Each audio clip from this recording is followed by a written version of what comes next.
জনাব মোহাম্মদ আবুল কালাম। আবুল কালাম কে আছেন? আবুল কালাম আসছেন?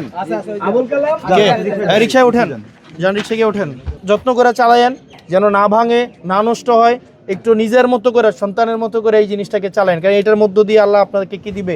রিজিকের এটা একটা মাধ্যম, তাই না? শোনেন, আপনারা রিক্সাগুলো এমনি নিতে পারবেন না।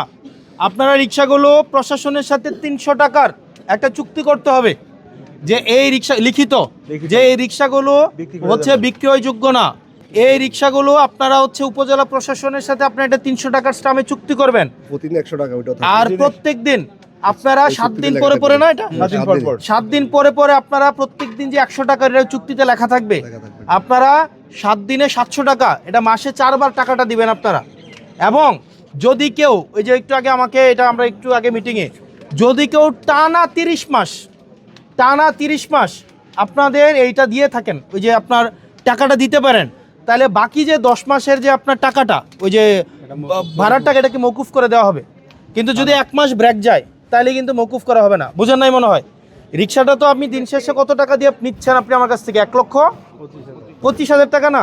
কিন্তু যদি টানা 30 মাস দেন, মানে 90,000 টাকা দেন টানা, তাইলে বাকি যে 30,000 টাকাটা মৌকুফ করে দেওয়া হবে যদি টানা দেন। এখন আপনারা যদি আমাদের সাথে ইয়া করেন, 1 মাস দিলেন, পরের মাস দিলেন না, বললেন অসুস্থ, এটা সেটা, জিয়ের বাড়ি, ফুতের বাড়ি, আজকে বিয়া, কালকা এই, এটা যদি করেন, 1 মাস যদি আপনাদের এটাকে বলা হয় মিস হয়, তাইলে কিন্তু আপনাদের পুরো 40 মাস টাকা দিতে হবে। আপনাদের থেকে বেশি নিব না, এমন না যে জরিমানা করে আবার হচ্ছে বেশি নিব, বিষয়টা এমন না। তাইলে আমরা 30 মাস, আমরা আশা করি এখানের 8 জনই আপনারা 30 মাসেই টানা দিবেন। পারবেন না দিতে? ইনশাল্লাহ পারবেন তো নাকি? এবার আছেন, এই রিক্সার সাথে কিছু জিনিসপাতি বাকি আছে, এক্সট্রা টায়ার, পিছনের মনে হয় একটা, এটাকে কি বলে, বাম্পার, তারপরে হচ্ছে চার্জার, এগুলো বাকি আছে, যন্ত্রপাতি বাকি আছে ওই মেরামতের।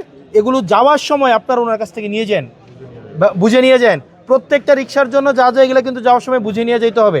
তার মানে 1 নম্বরে আগে চুক্তিটা করতে হবে, চুক্তির মধ্যে সব লেখা থাকবে। দ্বিতীয়ত, এই প্রশাসন কি করবেন, একজনকে নিয়োগ করে দিবেন, তার কাছে সে যেভাবে বলবে প্রত্যেক সপ্তাহে 700 টাকা করে পার পার্সন দিবেন, মানে 5600 টাকা দিবেন।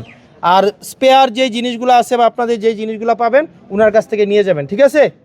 ঠিক আছে। এই টাকাগুলো আবার কি কাজে ব্যবহৃত হবে? আচ্ছা, আপনাদের যে টাকাটা আপনারা দিবেন প্রত্যেক মাসে হচ্ছে 3000 টাকা করে, 24,000 টাকা, এই টাকাটা কিন্তু আবার হচ্ছে জনগণের, ওই যারা হচ্ছে কর্ম ওই যা এমপ্লয়মেন্ট ক্রিয়েট করার জন্য, মানে কর্মসংস্থান করার জন্য আমরা এটা ব্যবহার করব।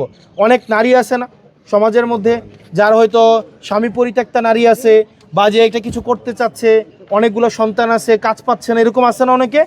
আপনাদের মতো অনেকে আছে না, এটা কাজের অভাবে আছে। আমরা যদি প্রত্যেক মাসে 24,000 টাকা করে আপনাদের কাছ থেকে পাই, এই 24,000 টাকা দেওয়া আবার আমরা আমাদের প্রয়োজনের ভিত্তিতে, যদি মনে হয় একজনকে দিব একজনকে, যদি মনে হয় 24,000 টাকা 24 জনকে দিব তাহলে 24 জনকে, যদি মনে হয় 5 জনকে দিব আমরা তাহলে 5 জনকে। কেউ সেলাই মেশিন কিনে দিলাম, একটা টিউবওয়েল লাগাই দিলাম, কেউ হচ্ছে ধরেন একটা এই। তবে আমি আমার এটা হচ্ছে, আমি চাই এটা শুধুমাত্র নারীদের জন্য এটা ব্যয় করা হোক, নারীদের জন্য প্রত্যেক 24,000 টাকা প্রত্যেক মাসে এটা নারীদের জন্য ব্যয় করা হবে। মানে আপনাদের টাকা নিয়ে এটা আমার কাছে আসবে বা ইউনোমদের কাছে যাবে, ব্যাপারটা এমন না। এই টাকা আবার কার কাছে যাবে? নারীদের কাছে যাবে। আর আপনারাও একটু কি থাকলেন, একদম আপনাদের সম্মানটাও থাকলো যে রিক্সা আপনি ফ্রি আনেন নাই, রিক্সা কি দিয়ে আনছেন? আপনি টাকা দিয়ে আনছেন, আপনার টাকায় আপনার রিক্সা। এটা কি আপনি কি মাগনা নিছেন রিক্সা? তার মানে কি আপনি 30 মাসে এই রিক্সাটা 90,000 টাকা দিয়ে আপনি পেয়ে যেতেছেন, ঠিক আছে? আর একটু যত্ন করে চালায়েন যেন না ভাঙে, না নষ্ট হয়।